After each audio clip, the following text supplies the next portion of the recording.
All right, I just hit record, so we're going to get started. I'm Jamie Hartman. This is the weekly question and answer for February 20th, 2020.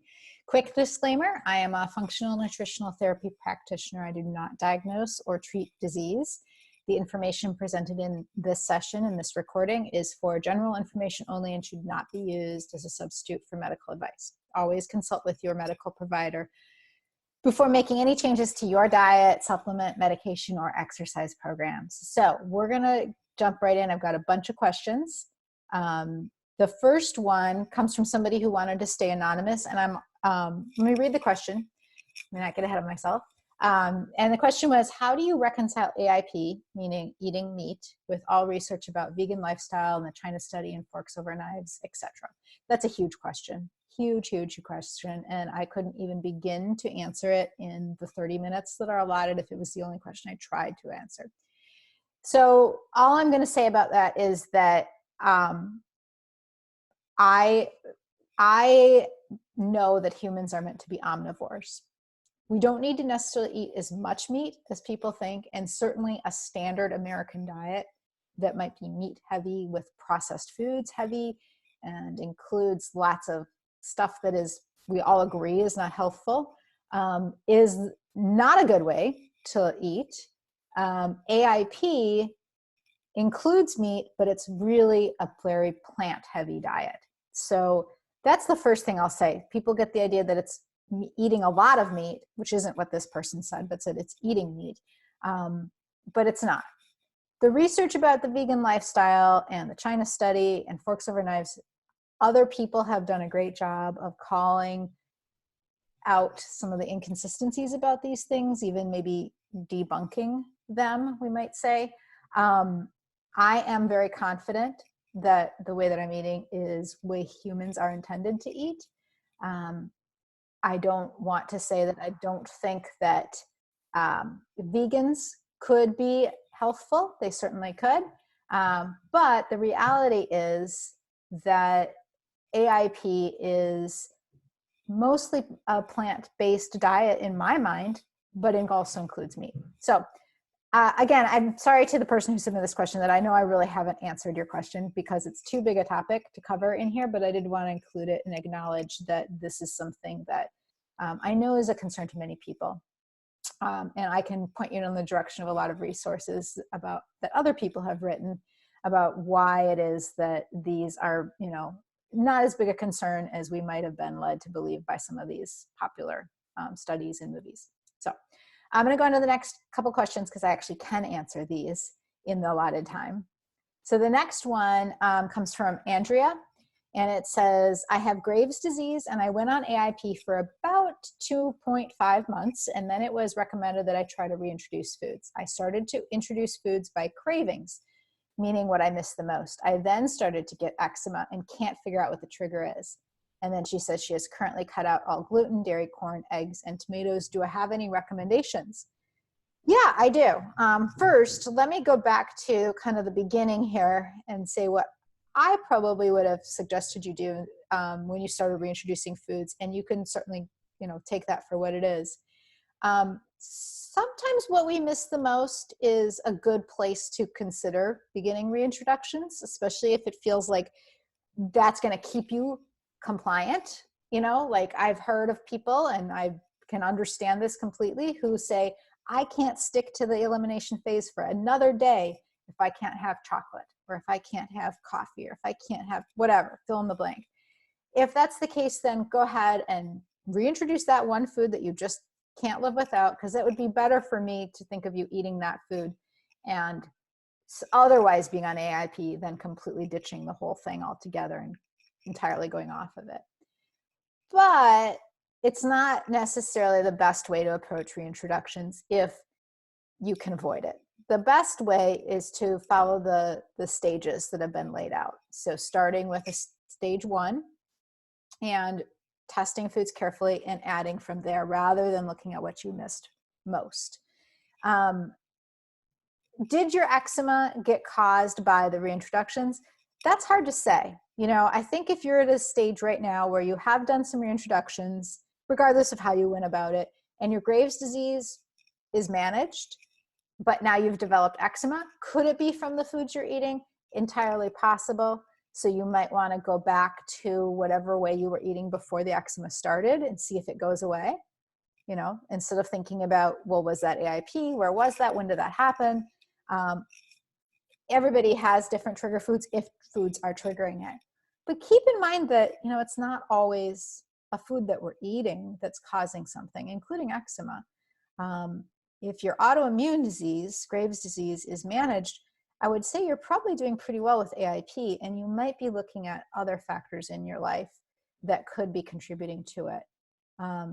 It's tempting sometimes, I think, when we're in this AIP world to start thinking that everything is food, you know, and that that's going to be the answer for everything. And it may or may not be. So you've said you've cut out, you know, gluten, dairy, corn, eggs, and tomatoes, which leads me to assume that means you're eating everything else. So you're eating nuts, you're eating seeds, you're eating other grains, I'm guessing from what you've said. And so you might find it helpful to take all of those foods out again, go back to the elimination phase just for, you know, maybe 30 days just to reset and see if the eczema does improve instead of kind of taking them back out one by one. It's worth a try anyway. So that's probably what I would do. And then I would redo the reintroductions. And maybe instead of going by what you missed the most, instead starting in phase 1 and working your way up.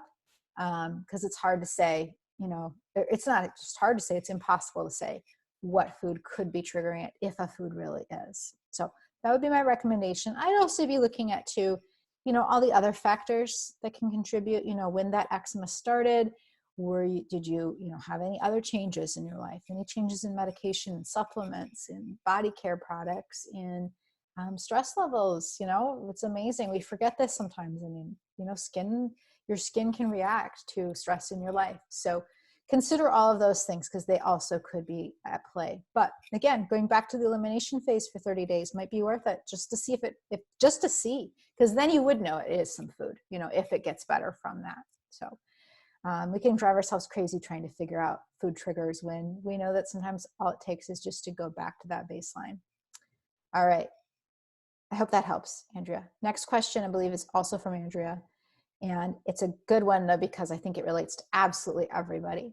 And that is that whole socializing aspect. She says, I have a very restrictive diet, and it's hard to go out with friends. I get sad when I see all my friends being able to eat anything.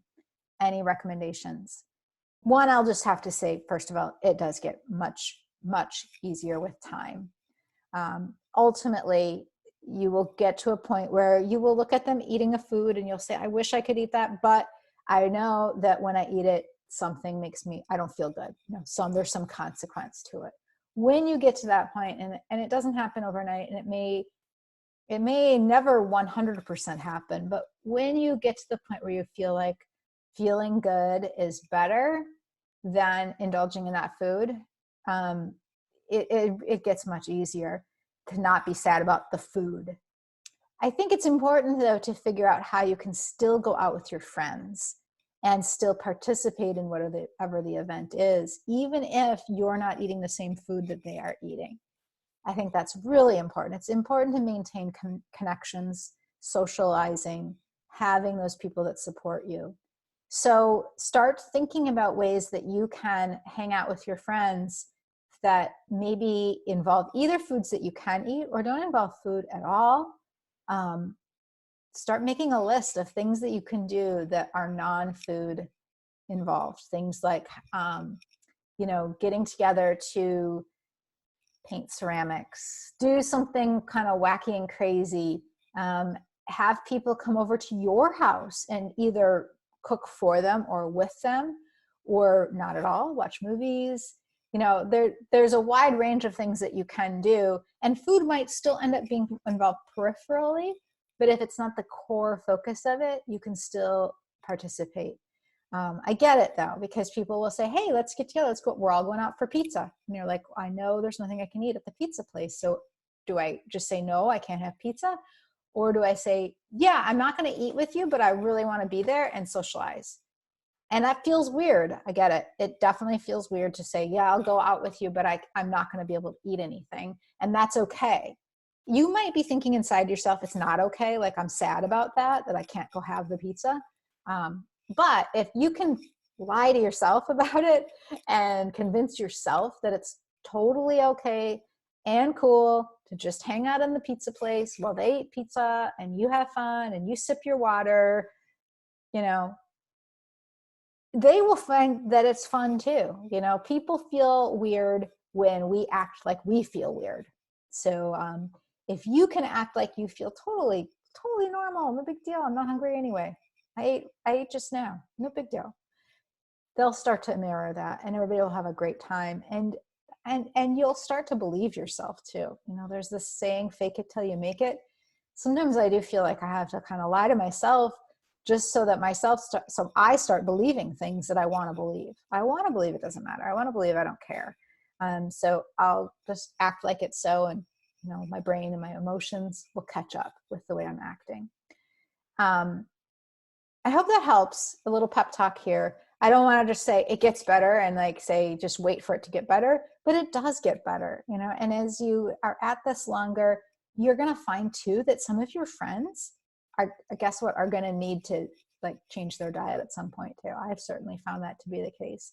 You know, there are a lot of people who have health problems and they see that you're doing it and you're like, you know, it's no big deal. I'm just not eating pizza. Then, you know, pretty soon there's like, you know, 2 or 3 other people too who also need to maybe not have pizza and have something different. So it's okay to be sad though.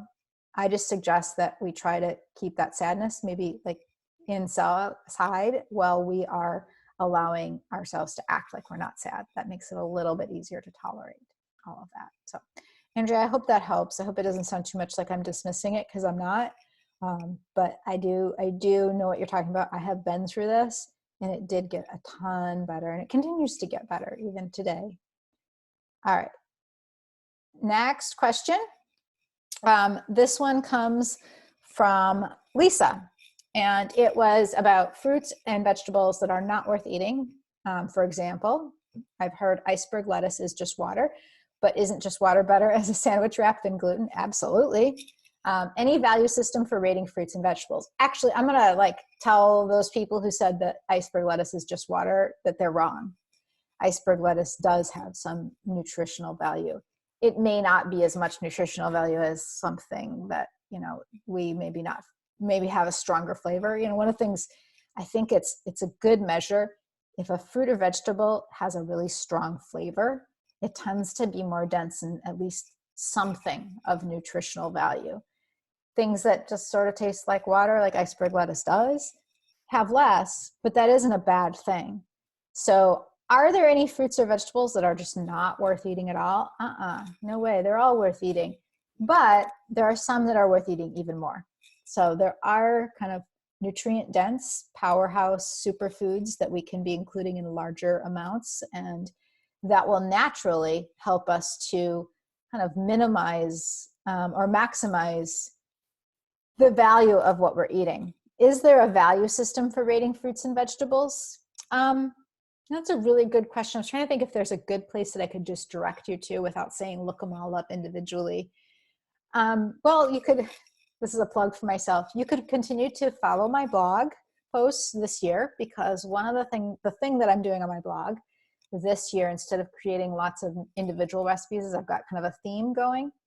And so every other week I am sharing information about one particular food, ingredient or food, however you want to think about it, that is particularly nutrient dense, and then sharing how I prepare it, and then the next week sharing some recipes that use it. So I've gone through and I've mapped out most of the year, and I've picked out the vegetables and the fruits and some of the meats and seafood and, you know, other things like that that I want to highlight, because they are high on the list of having a lot of nutritional value. So that's one place that you could do, is just keep following me all year. I'm trying to think if I can direct you directly to one place without, you know, having to look them up individually. You know, one thing I'm thinking about, actually, it's a book. I have it over on the shelf there. Sarah Ballantyne's The Paleo Approach is really good for people who are interested in this kind of stuff, because she has all of these things in the appendix. Just a couple different appendices listed where it's like, you know, which foods are the best sources of which nutrients, which foods, you know, are most dense in, you know, nutrients versus calories. That's what nutrient density refers to. So that might be a good place to look. But I'm just going to come back to my answer from the beginning, which is that, like, no, there aren't any that are not worth eating. You know, they're all good. Just have a variety. You know, we don't want to just pick one and stick with that, because even if it's high in some nutrients, it's not going to be high in all the nutrients we need. You know, like I said, in answer to the question about vegan lifestyle, humans are meant to be omnivores, and that is not just an argument for us to eat meat, but that's an argument for us to eat lots of different plants as well. You know, we as a species have been able to survive all over the globe because we are able to adapt the food around us and ourselves to you know, whatever is there. So we can eat lots of different vegetables and fruits. We're the opposite. You know, the opposite on the other end of the spectrum would be like a giant panda who only eats bamboo and can only live in places where there's bamboo. You know, we're the opposite. We can and need to eat as many different plants as we can. So my direction to most people is to try to maximize the number of vegetables that they eat. And by number, I'm referring to the different types. I mean, quantity is important too, but so is just having a lot of different vegetables. So I'll have clients, when they start working with me, I look at their food journal, and, you know, we kind of do a count and see how many are you getting on a typical day, and then set goals from there so that they're increasing each time, because that's where you're really going to get good nutritional density. But if you want to use iceberg lettuce as a sandwich wrap, absolutely, that's better than something that's, you know, has gluten in it, or even something that doesn't have gluten but is like a processed wrap or an expensive thing. I know a lot of people like those cassava flour tortillas from Siete Foods. Those are really expensive. One head of iceberg lettuce is going to get you a lot further than that for your dollar. Collard greens are another good wrap, and they may have a little more nutritional value than iceberg. Actually, I know they do. So those are options. But bottom line, eat all the vegetables you want. They're all worth eating. And fruits too. So fruits are also really good to eat. Don't let anybody tell you you shouldn't eat fruit, because it's not just like, you know, nature's sugar candy or whatever. It's actually many nutrients in fruit. So enjoy your fruit. All right. Okay. This one, this is a weird one. So Jen sent in a question, and I have to apologize, Jen. It was a question about biologics. She said she put it on the previous screen. This is what she's talking about for anybody who doesn't know. So when you sign up for these sessions, the first screen you see is the one here, over here on this side. This is where you pick the date. The next session, by the way, is March 5th. So if anybody seeing this recording or watching live wants to sign up, that's when the next one will be. After you select that time, that date and the time, and click next. If we have never worked together before, if you are new to my practice, which many of you are, it will then ask you to put in your information, because you have to get kind of logged into my system. And there's a place in here where it says like note to practitioner, but I don't know where it goes. I have to apologize that it somewhere goes into the Practice Better system, the company that hosts this for me, and I don't know where it is. It's kind of bad. I need to find that. But that is, I apologize for that, because I don't know how to change that. So that's in there. For anybody watching this, ignore that part. And then on the next screen, this is where you'd put in your questions. So Jen, I'm sorry I don't have an answer to your question, but you were asking about, I'm going back, biologics. I don't know what your question was, but I can talk really briefly about biologics, and then you'll let me know if I didn't actually answer the question that you had. So for anybody who doesn't know what a biologic refers to, that is medication for an autoimmune disease. It's a particular class of medications, and it includes Remicade. That was kind of I believe it was the first one, the original, at least, that was used for inflammatory bowel diseases, which is what I'm most familiar with. Remicade is one, Humira is another, Entyvio, Stelara. These are the ones that I'm the most familiar with. And oftentimes they are referred by people who, you know, people will refer to them as immune suppressants, but they are a little bit more nuanced than that. So there are true just immune suppressant drugs that just really 100% suppress the immune system. Just knock it down, kind of, you know, target the whole thing so that it stops being so active. Biologics, do that, but they do it by particular mechanisms, and they have different mechanisms. That's why there are so many. They target different parts of the immune system. So biologic medicines are used for autoimmune diseases because autoimmune is an immune system that is attacking the self. That's what auto means. So I apologize if you already know what I'm talking about here. People are often concerned about taking biologics because when they are like advertised on TV or when you hear about them, you get told that there are some really scary side effects associated with them. And it's important to recognize that those side effects are actually quite rare. So if you need this medication, I'm not trying to get on the like pro medication, bandwagon here, but I want to reassure anybody who needs to take a medication in this category that the vast majority of people who take them do not have those scary, serious side effects. And really, probably none of us should ever have those if our doctors do a good job of screening out whether it's the right medication for us or not. Because one of the things that if you notice when you read the literature on biologic medications, it'll say something like, this medication has these, scary side effects, may cause, everything, including death. And then the next thing they'll say, either in the TV commercial or in the literature, is tell your doctor if you, and then there's a list of things. And that's meant to make sure that it's extremely unlikely that those side effects they first told you about could happen to you. So it's important that we, work with our doctors, let our doctors know everything about our medical history so that they can recommend the right medications for us. And then ultimately, we get to decide if we're going to take a medication, biologic or otherwise.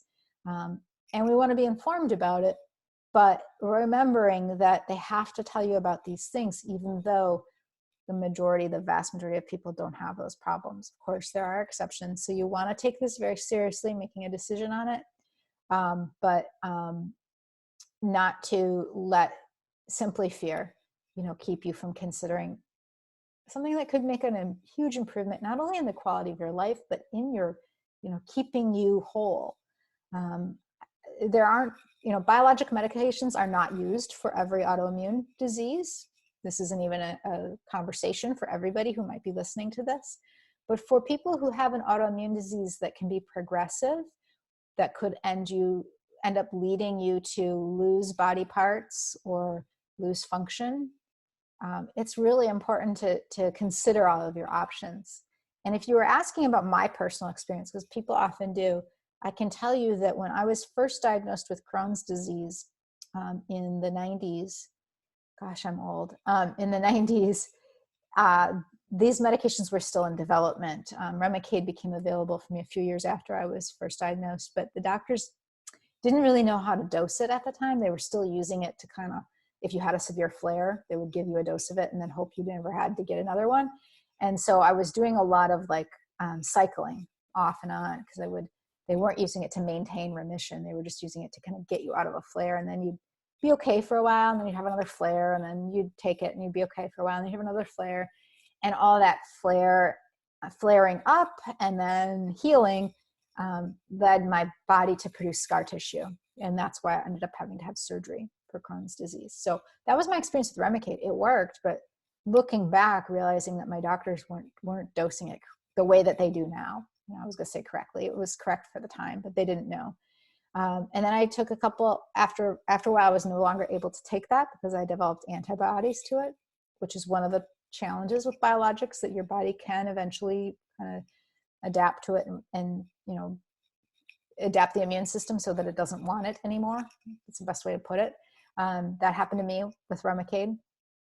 So then I was on a couple others, and I am on the medication that I think is the right one for me. It's working now, but I didn't actually, really see improvement at all until I changed my diet, till I did AIP and switched some medications around some more, kind of figuring out that right combination, and then really managing stress and sleep was a huge step for me for healing.